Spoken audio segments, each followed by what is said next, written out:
Hi, I'm Dr. Cliff. I'm a veterinarian in Toronto, and on this episode, we're going to talk about the fascinating world of pet insurance. Thanks for joining me.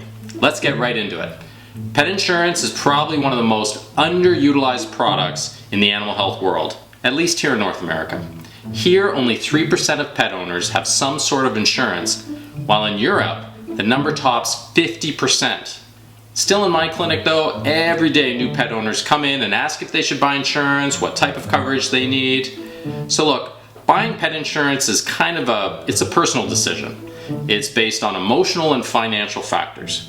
But to me, it boils down to how much of a gambler you are. Just imagine your pet gets seriously sick or injured and you're presented with a massive bill. Can you handle to pay it? Now, everyone thinks their pet's going to be healthy for many years, but we're not talking about ear infections and pink eye here, though insurance does cover those conditions. Imagine instead a truly critical injury. Let me tell you a little story, boys and girls. Many years ago, when I was just a young veterinarian, there was this very pretty woman. Let's call her Julia. Julia lived with her beloved cat in an 11th story condo in the upscale part of Toronto.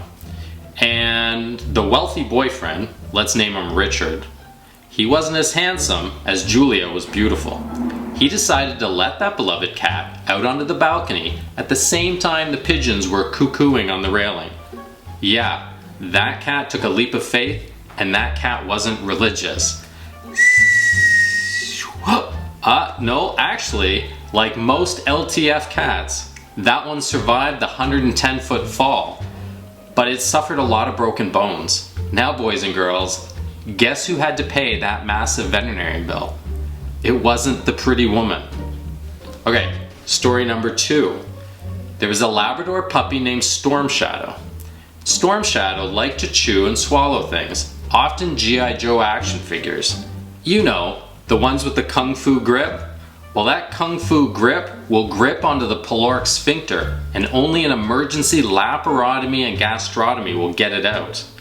And those two words are very complicated technical words because the surgeries are complicated, technical, and expensive surgeries. So think seriously about pet insurance. Alright, but which policy?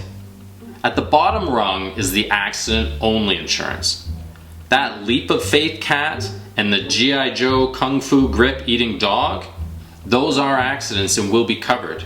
So are HBCs, ROBOs, ROBOBs, and BDLD fights.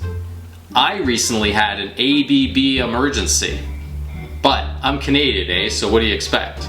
Look, even the notorious AODs are considered accidents. Yes, I have dealt with all of these situations, and no, you can't have your weed back after I cut it out of your dog's intestines. Just keep your drugs out of reach of your dog. Look, then actually sort of second, there's medical and accident insurance coverage. Now these policies cover things like infections, toxins, heart disease and diabetes, cancer, the list goes on and on and on. Some even cover behavioral therapy and dental cleanings. They cover different percentages, different maximums, different copays, etc. You kind of need like an advanced calculus degree to figure it out. But these are the most popular types of coverage. Lastly, there's the sour cream of the crop, and in my opinion, the most ridiculously expensive option. It's the policy that covers even preventative care such as vaccines and flea treatment. But if that's what you need to be sure you can afford to keep your pet healthy, then go for it. Now, policy fees are going to go up and down based on things like the age of your pet. It's best to get insurance when your pet is very young. Are there any pre-existing conditions or illnesses? Also a good reason why you should get insurance when your pet is young. And then the biggest difference is breed. Breed is a big one. Anyone who's owned, say, a Bulldog, for example, knows that these adorable, wrinkly little potato-shaped puppies end up living a life of breathing problems, skin infections, and joint disorders. For crying out loud, we even have to give them Hollywood starlet nose jobs and facelifts when they're just 6 months old, all so that they can sleep without dying from apnea, and so that they can open their eyes enough to be able to see the family cat planning a sneak attack. If you have a Bulldog, please get insurance, but expect to pay up the wazoo. Hopefully you didn't spend all your money buying that little tater tot. Now, this is all very overwhelming, I get it. So just ask your vet for some advice and some recommendations. We can likely sign you up for a free, no strings attached 1-month trial. Most insurance companies offer that. And no, we do not get kickbacks. We just get to help you keep your pet healthy. And that's the beauty of pet insurance. If your pet has a sore leg, let's say, you come into my clinic, I can take enough x-rays to make sure that I figure out what the problem is. And it helps me solve the riddle faster. We don't have to cut corners, and in the long run, your pet gets better, quicker, and often at a lower overall cost. Now there's one last point, very common question. Often my friends will ask if they can just put X number of dollars away in a separate account, save it for a rainy day sort of situation, and they want to know if they can do that and does it work out. I don't know if you can do that, can you? What if you can, but during the 3rd month something tragic happens? You haven't saved up enough money to pay for that bill.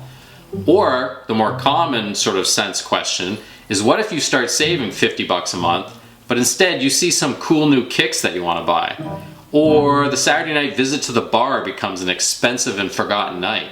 You're reminded how awesome and expensive that night was when you see the bar bill on your credit card after the fog clears. How good are you at saving your money? Only you can answer that. I'm a veterinarian. I chose a career with the worst ratio between student debt and future salary potential known in the whole universe. Financing and budgeting isn't really my strong suit, which is why I even have insurance for my own dogs. So the moral of the story is that pet insurance is often complicated, but not as complicated as veterinary medicine. And pet insurance is also expensive, but not as expensive as veterinarian medicine and surgery. So get pet insurance and teach your dog to just say no to drugs. Thanks for watching. I hope you found it informative. Be sure to click on the subscribe button so that you don't miss any future episodes. And most importantly, always be kind to animals.